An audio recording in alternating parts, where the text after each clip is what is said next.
So let's bring on Imhotep to see if we can make sense of this. Give you a better understanding of what's really happening here and who are the real victims in this whole thing.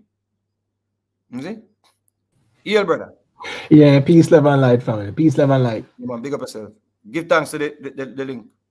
Yeah, So man. you can break down this better than me of what is really happening here. And why is this some form of propaganda? Why is this, in my opinion, some form of propaganda that a lot of propaganda being spreading? And where this come from? How did it start? And what is the end goal here? All right, first and foremost, I want to put in a disclaimer that, I am intoxicated, so anything I say or do should not be accepted with no credibility. Just to put that out there first and foremost. Let me add that to my life. I am under the influence of alcohol. That's right. So whatever I say in this live, cannot be used against me in a court of law. Correct. And please note that it is white rum in the bottle. Correct. All right, so I want to start off by saying that people don't drink the Kool-Aid and don't dance to the tune of the Pied Piper, because what we have going on is a geopolitical chess game, and that geopolitical chess game has been playing for quite a while now. Unfortunately, Ukraine is like the pawn in the geopolitical chess game. As it relates to foreign policy, such and such world boss, their policy right now is to pivot towards China and Russia, because they see China and Russia as a global threat to their dominance and hegemony. So they have to do whatever it takes to suppress China and Russia. So for China, it's Taiwan. They can use Taiwan and agitate China and blah, blah, blah. But for Russia now is Ukraine. Subi, as it relates to Lisa Hanna's position, I just want to say shame on her, Mark Golding, shame on her for trying to score political points. Because truth be told, when Lisa Hanna is saying that Russia is encircling Ukraine, Russia does not encompass Ukraine as it relates to the border. Ukraine has borders with other countries. Poland is one of them. So when you talk about encircle Ukraine, that's not possible. But it's more about scoring political points, and then them put Andrew Holness in a position where, him can't say him have to come out and say something. What I'm saying is this, right? Jamaica should be a country where our position is like a non-interference, non-interventionist approach. We should be, neutral, like Switzerland, neutral. You never hear Switzerland come out and condemn nobody yet. No matter what go on in the world, you'll never hear Switzerland come out and condemn nobody. Lisa Hanna, she espoused Jamaica's non-interference and non-alignment, but what they are doing now is to pretty much interfere in the domestic and international affairs of another country by saying condemning so and so, when it should be all about de-escalation and stuff like that. It should be a rhetoric of de-escalation, not no condemnation, because at the end of the day, what's being played out is a geopolitical chess game, right? First thing first, a lot of people need to understand, say, Ukraine start most of this. And let me tell you why. Because Ukraine decides that they want to join NATO. And once them join NATO, it means that US nukes, US missiles, or NATO member states' weapons can be on Ukrainian soil. Ukraine is border with Russia because Ukraine is a former Soviet Union country, right? Ukraine has Russian-speaking people, right? And as such, if Ukraine was supposed to join NATO, it's a threat to Russia's national security.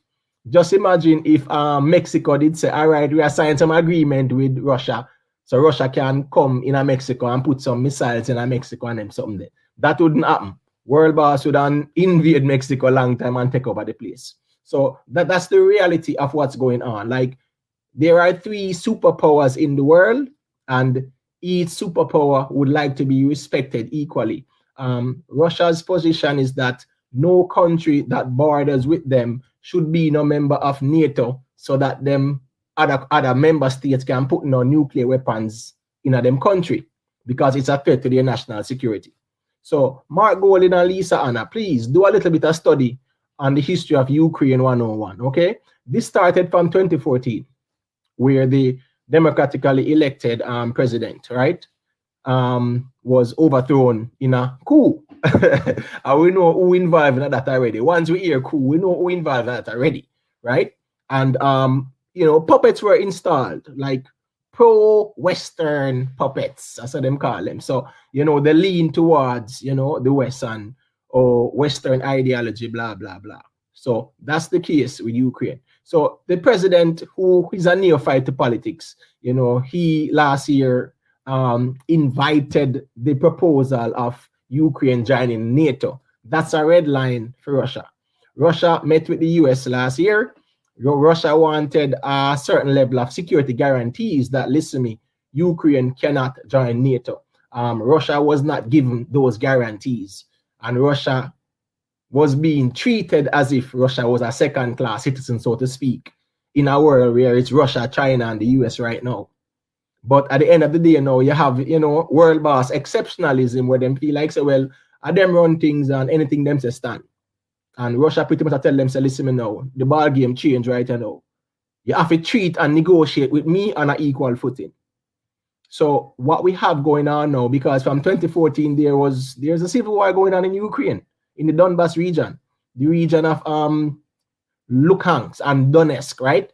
These are regions that separated themselves from Ukraine. That's Eastern Ukraine. They speak Russian. They are more like pro-Russians.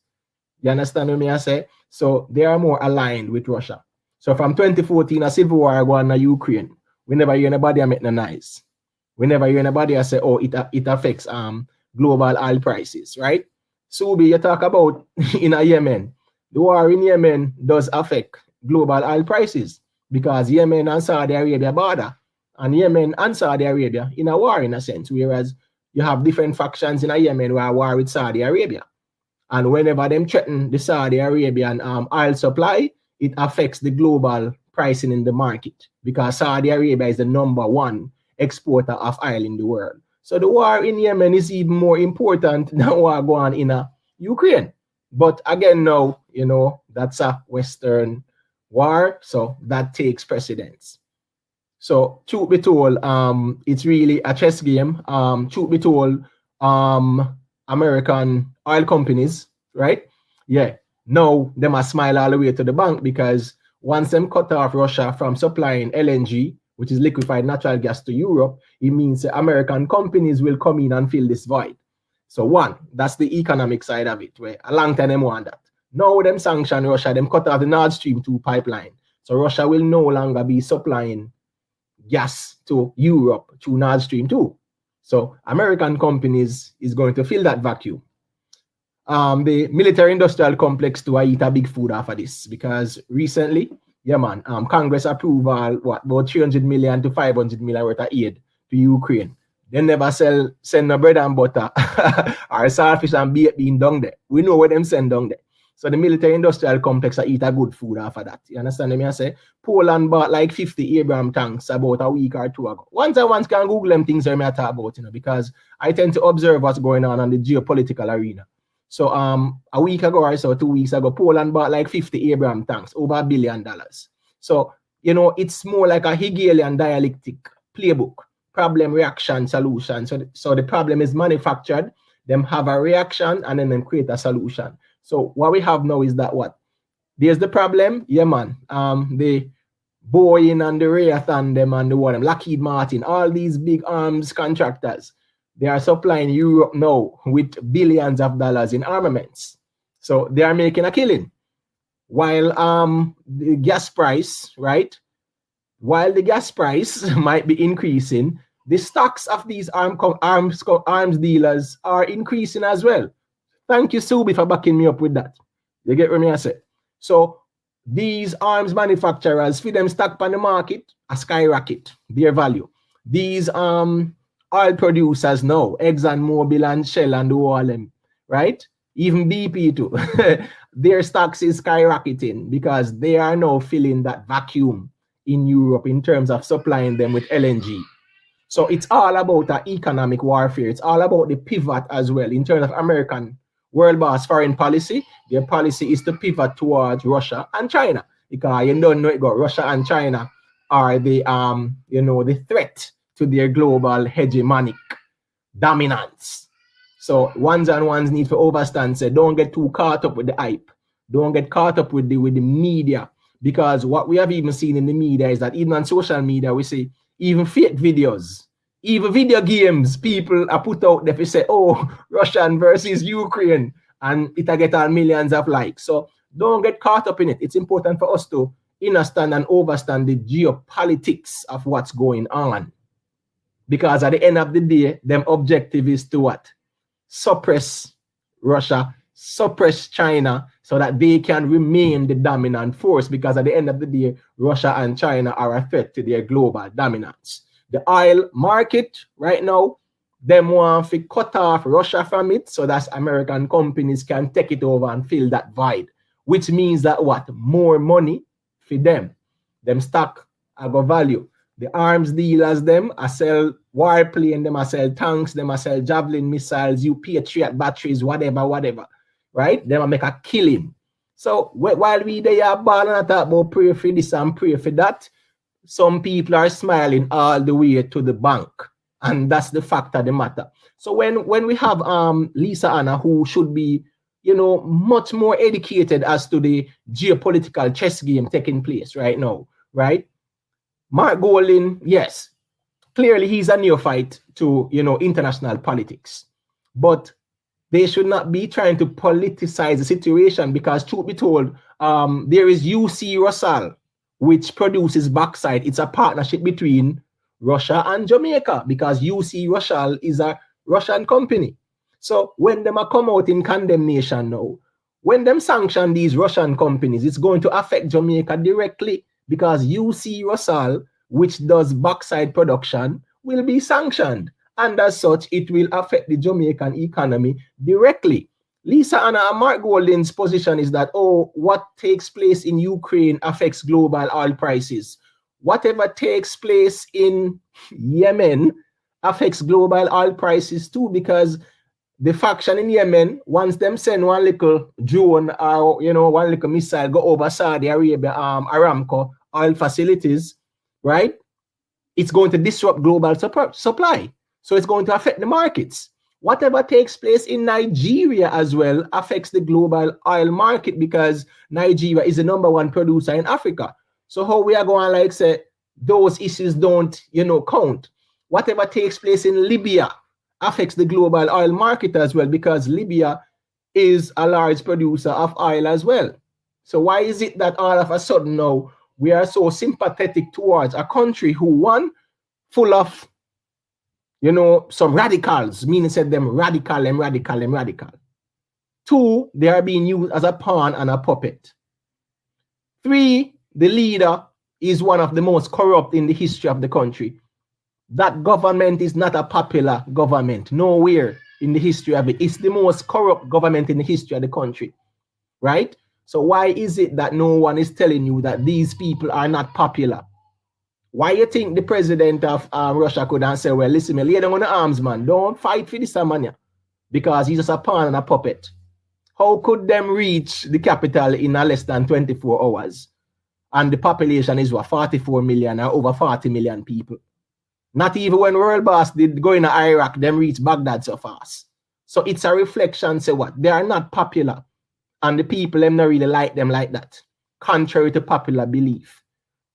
Russia was not the, say, aggressor in this case. All Russia asks for is that Ukraine can join the NATO to compromise the national security. So they are saying that if Ukraine join NATO, it means, say what? NATO missiles and nukes can be on Ukrainian soil, which is a threat. Yeah, man, everyone need, I never want to say that word still, because Subi say such and such. So make we say it that way, right? So pretty much is that it's the same thing. I remember last year when there were some Russian planes in Venezuela carry some medical supplies go down there. There was a big uproar. Oh, Russia is entrenching itself in Venezuela. And we know the Monroe Doctrine go, right? North and South America, a world boss backyard that, and as such, no other country can have no influence. in that sphere. That's their sphere of dominance. So they were, raising the alarm. Just imagine if Canada or Mexico did say, all right, we're going to sign some agreement with Russia. So Russia can have military forces. No, world boss would say, no, it can't happen. Invasion not go a long time. So that's the same thing that's taking place in Ukraine. And what people need to realize is that it will happen to China next. Because we see what's going with to Taiwan, right? We see the pivot towards Asia. It's a part of their foreign policy. One needs to do them research on these things, because these things in a unipolar world, it affects everything that we do. Because what's going on now, right, is going to affect global prices. You get what I say? Straight up. So I think it's important for us to not drink the Kool-Aid, not get caught up in the hype, not get caught up in the prescribed narrative. Because at the end of the day, there is an agenda to suppress these two emerging powers. Not say emerging powers, because they are world powers, but they want to be one bull in the pen, a three bull in the pen, you know, right? And the baddest bull I say, listen, you know, me alone supposed to reign. So whatever me say stand. They had a meeting last year where there was a meeting between Russia and World Boss. And Russia was saying, listen, you know, I need some security guarantees. And I need guarantees that none of the Eastern countries, the countries in Eastern Europe, cannot become members of NATO. Whereas when they do no exercise and when they have no nukes and no weapons on these sides, on my border. And they did not give Russia those guarantees because they wanted this. One need to overstand, say, you know, like even with President Biden, them want this because it deflects on the domestic policy disaster that's going on. Like ratings gone down, rock bottom. You get what I say? So now he need this to project himself as a tough man. Not to mention, from 2014, they really wanted to get back at Russia. From 2014, 2015 time, right? Because especially over in Syria there, when them did almost take over Syria, because they want to get rid of the man over there, so and Russia come in and say, no, we are going to help them, right? Yeah, they never like that, still we're going. Crimea had a referendum. So people might say, oh, Russia, annexed Crimea. It was based on a referendum. The people decided to join back the Russian Federation, which they were a part of from back in the days of the 1920s and 30s and 40s. So the prescribed narrative will tell us that, Russia take over Crimea. That's not the case. You know, the people of Crimea are Russian speaking, and they decided on a referendum to rejoin, Russia. The same thing in Eastern Ukraine with the People's Republic of Donetsk and Luhansk. There's a civil war going on in Ukraine from 2014. So why nobody never talk about that? Up until last year, war is still going on. You understand me? I say there was a lot going on. No one spoke about it. Jamaicans in general, we tend to get emotional and we tend to run with whatever is being fed to us. Things are going on in Burkina Faso. Coup are going down there, right? In Mali, things are going down there. In Libya, Africans are dying by the dozens and the hundreds on these migrant boats. When you hear say migrant boats capsize and Europeans depend them, African people depend them, why we not condemn the slavery we are going on in Libya? Me never hear Lisa and them come out and condemn them things there. We never hear Mark Golin come out and condemn them things there. And these are our own people who are dying by the hundreds, like every week, every month. You get what I'm saying? So, I think we are being a bit biased there, so, Lisa and Mark Golin, and then put Andrew Onless in a position where he have to come out and say something, which our position should be like non-aligned, non-interference, call for de-escalation, but we not condemn nobody, because at the end of the day, every country has the right to national security. When some country attack other country, where them say such and such country has the right to defend itself, even when that country did not attack the other country. So there's a lot of bias going on, and there's a lot of misinformation taking place right now. So it's important for us to not drink the Kool-Aid and don't fall for it, because people are just trying to score political points. And like Lisa and Mark Golin, trying to score political points. They're trying to politicize the situation. Explain a little bit about the Minsk agreement and what what did Ukraine? How did Ukraine break the deal with the or they faltered on the agreement of the Minsk agreement, or they faltered on the Minsk agreement? Yeah. So the 2015 Minsk agreement was based on de-escalation. You get what I'm saying? It was supposed to be like a peace agreement where, all right, no more shelling, stop the war. The Ukraine government should give the eastern regions, which is Luhansk and Donetsk, they call it the Donbas region. Those regions should be given their level of autonomy. Okay, that was part of the agreement. Ukraine forces should have withdrawn from the line of contact, meaning said that there should be no Ukraine forces on these border areas to agitate. There should be a de-escalation, no shelling, no war, nothing at all. Ukraine did not fulfill any of these obligations of the Minsk agreement. So in other words, then is a level of is it conveniently downplayed by the people and we are stand up now, and I say people violating other people civil liberty, but the same people them were said that right now take note that the Donbass people them actually are supposed to be quote unquote what them call sovereign, are they supposed to be autonomous? So the same people would claim are the people who sit on the internet now. I say to stop invasion and prayer and all of them something there. Yes. Right. But them same one I say, yo, the Maroons them supposed to be autonomous. So if Andrew Holness was supposed to, or such and such was supposed to attack the Maroons them, right? What them that say about that? So in the case of what I say them, so after them were ordered to have a ceasefire because the people them wanted their own autonomous situation. Yes. Our governance. Yes. They refused to stop this. Such and such refused to stop the shellings, right? Yes. And they also agreed to give them their autonomy. That was part of the Minsk agreement, to respect the autonomy of the Donbass people. You get what I say? So them can have them own governance and decide them own destiny. It's just like a federal system. You get what I say? So how them condemn that? Let me say, where's the condemnation for that though?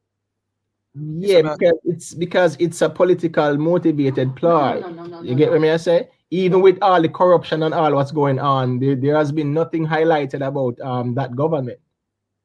You get what I say?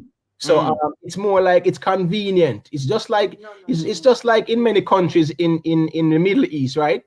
Because they are affiliated with World Boss, whatever human rights violation them go on with, nobody no see it. You get what I say? Right. But at the end of the day, because they are aligned with World Boss, them good. It doesn't matter what them do. Nobody now come condemn them. So you realize that it's a very one-sided narrative being pushed. You understand what I say?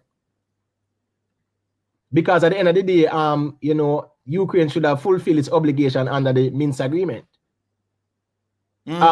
When Yemen, I get it left, right, and center. Up to a month ago, like there was a detention center that was, destroyed. Over 200 people died. No one came out.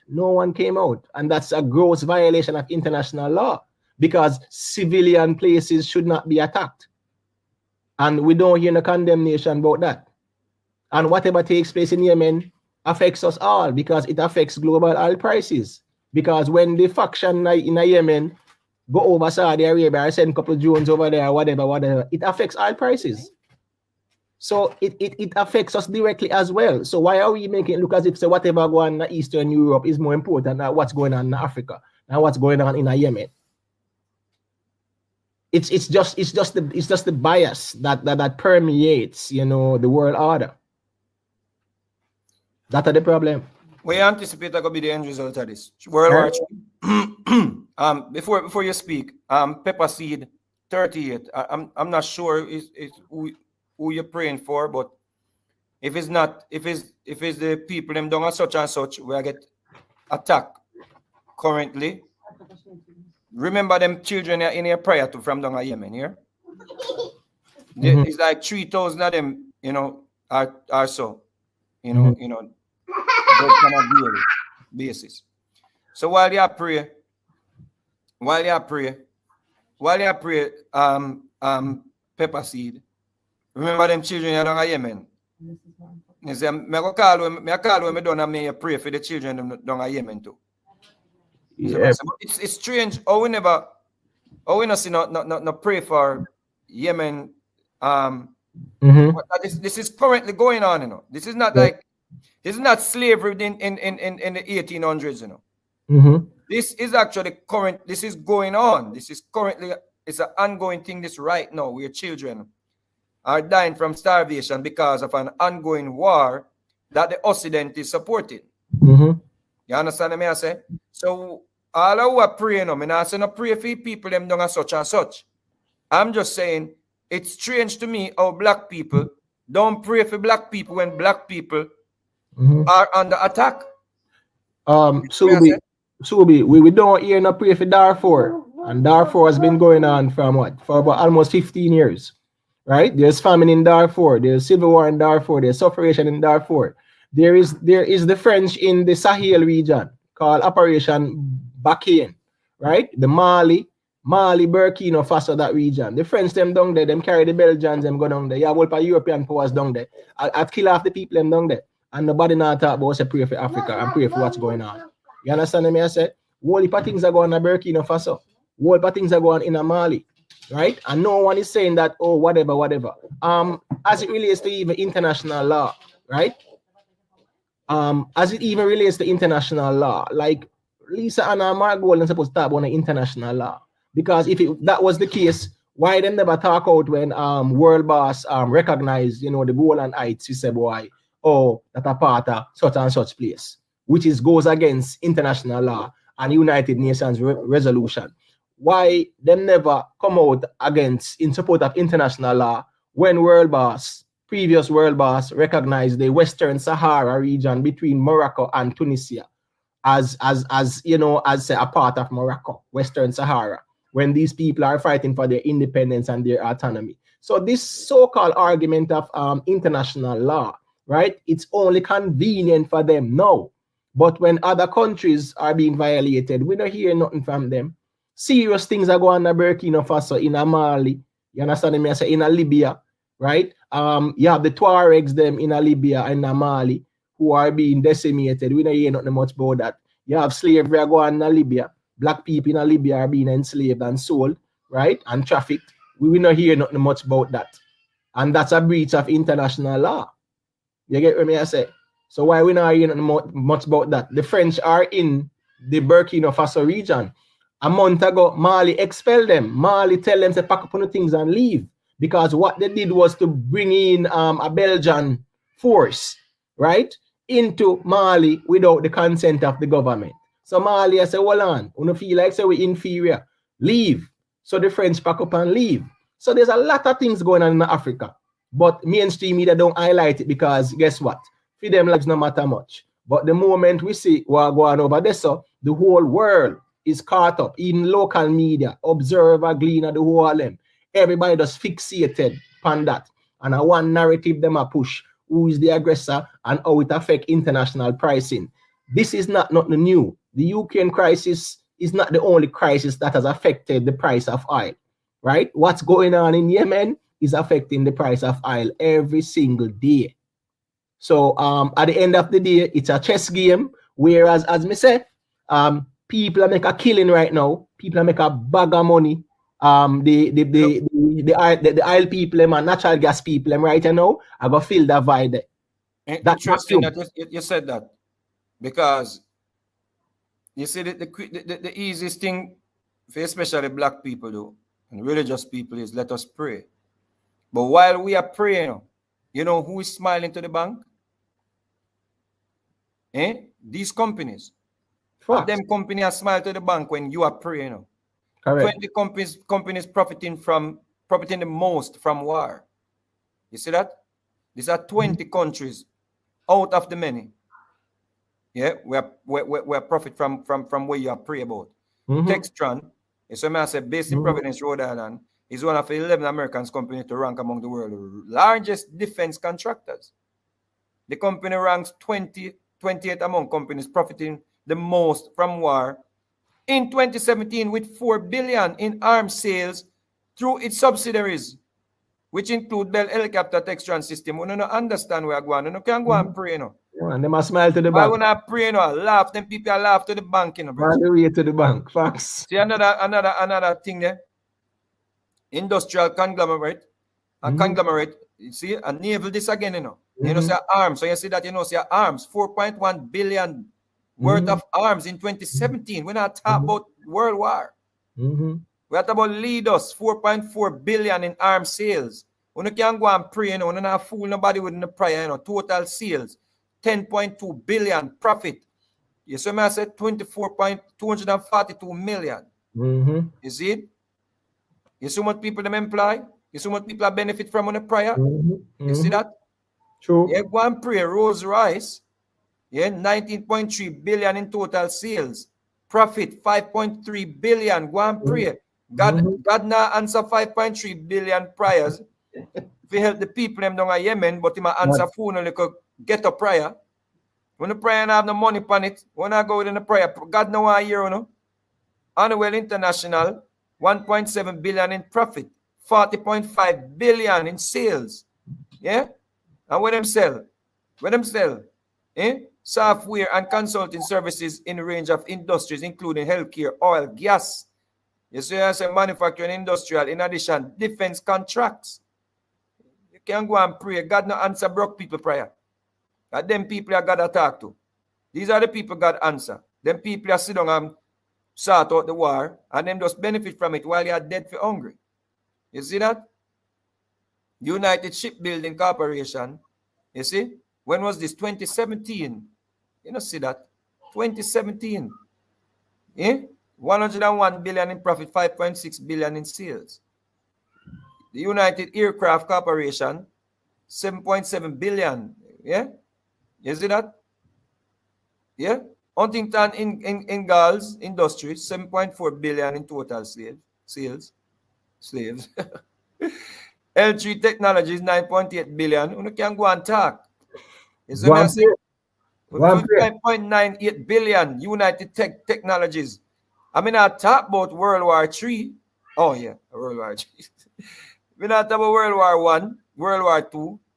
Me I talk World War III. It's at 2017. You don't see that? You don't see that? So them people like love war. So we are praying to stop it. Him have to go stop them first. You want to deal with. Me can't go through all of them. You see that?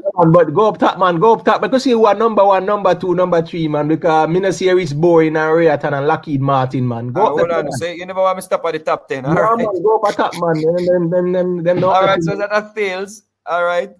So what they must sell? They must sell. They must product and service inland, air, sea, cyber defense, and everything a military corporation. Airbus, 752 billion, 75.2 billion. You see how much in arms sales? You see that? 11.3 billion. General Dynamics, you see? 31 billion. You see that? Northrop, you see? 25.8 billion. You see? BAE System, 23.5 billion. You see? Raytheon, 25.3 billion. Hey, here you see a boy, see people. Oi. You see this? You see that? Boeing made 26.9 billion in arms sales in 2017. Right now, Boeing stock supposed to go up. Facts. You see that? That you need to pay attention to. See next one. Lockheed Martin is number 1, 51.6 billion. I don't think it is really hard based on them finances. I think it's just the top 20 them point out. So it simply means that while you're praying, these people are making money. Facts. You know what I say? For you pray for you need to pray for somebody now in a family goes good school and become engineers so they can make weapons. So they can take on out of poverty. You see? You see what I say? No. Kimberly, that are in your dream. All of them are got dead left them money. People are Oh, man, dead. them people are inherited. People are dead left them money from before the Industrial Revolution. So all of them not dead left them money to you. Them dead left them money, give them children. That are the idea I want to have. Me always hear on the table. Some year they look at Don said, boy, we go to Europe, go sell out reggae and dancehall. I thought about, you got dead left your money, you got dead left your money. Damn idiot, me not dead left my money. Me not dead left my money. My money I got to my children them. You see me I say, who are dead broke. And left for the children them broke and hungry. You see? You can't go and talk. Me not dead left my money. My money I got to my children them. And my family. You see me I say, that are the mentality where black people have. Black people have the mentality say them are dead left. Oh, me no want rich. Me no want have nothing. Me no want have nothing. Me no want run down. Me no want work hard. Me no want this. You know what? You know what? Listen to me. Them people don't have the mentality there. Them not dead left them money. Them are dead left the company give them children. Them are dead left the money give them children. Them are dead left the reign on top of the hierarchy to them children. And you will forever be dying broke, poor, not have nothing, Bruce. You see what I say? So you can't go on with the mentality about people are got dead left their money. All of we are got dead. Poor people are dead. Rich people are dead. You see what I say? Nobody not immune to death. Death is imminent. You see? You see? Kimberly, now I go put money first. Then we are going to put first. And money me put first. Money first. The Bible says money can buy all things or fix all things. Money first. Let me tell you. And money first. Money first. You see? Because my pitney them up have generational wealth. Money first. Remember me tell you that. You think I'm a little boy and can't buy one little tie for me Christmas? My mother have to walk and wash people clothes. Even my mother did born in a riches, she now walk and wash people clothes. Can't stand the chat. I want to now put money first. Them people are put money first. Them put wealth first. Everybody have to dead. So we can't put life first. Because if me put life first, it simply means that me have some form of your end game, or may have some form of ideal that life I go end. Me not believe say life I go end. I mean, I believe say life start and life ends. Me believe say life is a continuous thing. So we have different what you call it now. We overlook my outlook. Me not believe say life as something where me put life before money. No, me not have no time limit or no timeline for life. Life is an ongoing thing. Life is a cycle. Me can't put no time on a life. My life is not controlled by time and space and them something there. You see me I say, but on the realm here, me know say, money is essential for all problems. When I go down to the supermarket and I see Miss Chin, I say, Miss Chin, me not put the money first. Give me the grocery and put in my car and come back and pay. She said, no, leave grocery, go get money first. And that Miss Chin tell me, big up on yourself, people. Right? Exactly, Adrian. Save on the money first. Why you work? Exactly. Why you gotta work? Why you not think that? When you go work, where you go work for? Don't forget money. You say if you not put money first, don't go work. Do all of the things before you go work. Just say me now go on and work at the last thing I go do. And say if you're picking them dead for hungry. You think the people them down at Yemen right now would put money first? Come on, you got to be joking. Are we with mentality? With mentality, but we not put money first. So that's a mash up. Right?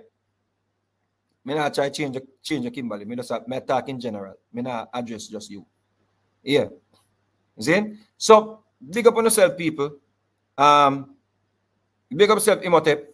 Now want to get a synopsis of what's really going on. Right? And of course, the disclaimer is whatever we share here, we got it from the engines of the Occidents. You see? First is the money. So to close out, we just want to understand, say, we empathize with everybody who are going through struggles. We empathize with people that are being killed, attacked, but we're not just selective with empathy. You see that whole selective level of empathy there? It's just too obvious, and it just shows that we more care about others, quote unquote, race of people than we self. You see me I say? When other races are being attacked, we jump up, prayer this, prayer that, pray for such, pray for such. We don't put up no hashtag prayer for Yemen, no hashtag prayer for Burkina Faso. Black people, we in the West, none of we don't even know when in Burkina Faso. Because the media don't even proliferate what's going on. You see what I say? The media the Mongo propagate when look even when the place in a France they get attacked, the European church, right? Even Africans this year send donation for rebuild. It never, I think it was just a fire. The cathedral. Then nobody was responsible for it. God light it. You see? God say, yo, me not like how not touch up little boy them. And God light it. And when God light it, the Africans them all the man down Ghana send big donation to rebuild it. But never yet, you see, black people send a money go to Nigeria when Boko Haram them got a church. We have never seen that. We don't see when them attack churches in Africa, Christian churches, Jesus serving churches. We do not see African people. If you Google right now, coming like talk without evidence, you know. And now we are pray for only. You see, we have a inferior complex, and we have a thing called colorism. You see me I say? Nigerian church bombing.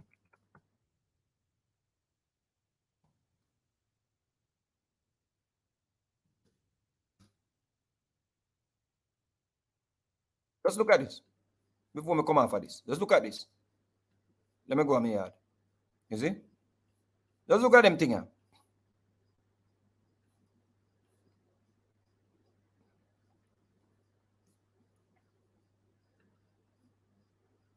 Let's look at this. Never yet. See the Africans, them are black people. I send money to rebuild a black church. Not even them one a brother, black brother in a Christ, in a Jesus. Watch out. Nigerian villagers killed in Boko Haram church attack. You never hear about this yet. But you have African leaders I send money to build back the cathedral. How much of them send back go build back them church? Eh? How much of them send back how much of them send go bury the people them? How much of them? How much of them provide aid to people that are killed in church service in Africa? How much of them? How much of them? So now we are come hashtag about pray for such and such, pray for such and such. Me have a problem with praying for victims. But me want to pray for people who look like me too. Me want to pray for people who I can identify with. Not that I can identify with European people, but why am I going to love European people and don't love my African brothers and sisters then?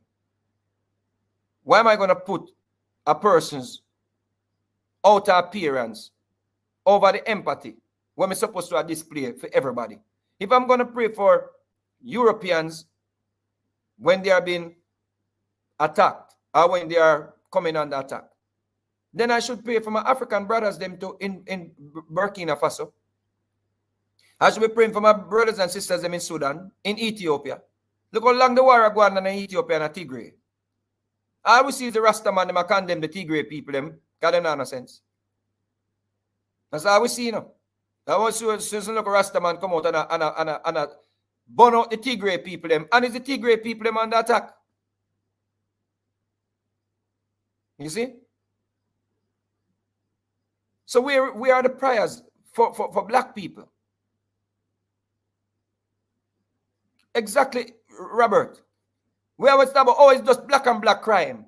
Yeah, and whenever we have any form of killings, unjust killings by police and them things here, We as black people, we talk about, yo, black and black crime, and black people kill the most black people, and when it comes on to white and white crimes, we jump in. Oh, pray for them. Oh, Lord, my God, my Jesus. In the middle of my prayer just now, God run me. If you just join, you can watch it back. I was trying to pray. I was trying to pray when the service start, when the church service is starting at the Sabbath here. And God run me. God said, go ahead, move. Oh, you not pray for the people in Yemen. You come now and pray for other people. Go ahead. God run me like, he said, go ahead. Go ahead with your prayer. You see? Big up on yourself. Give thanks to the reason, Imhotep. See? One love people out of here. Yeah, man. Give thanks.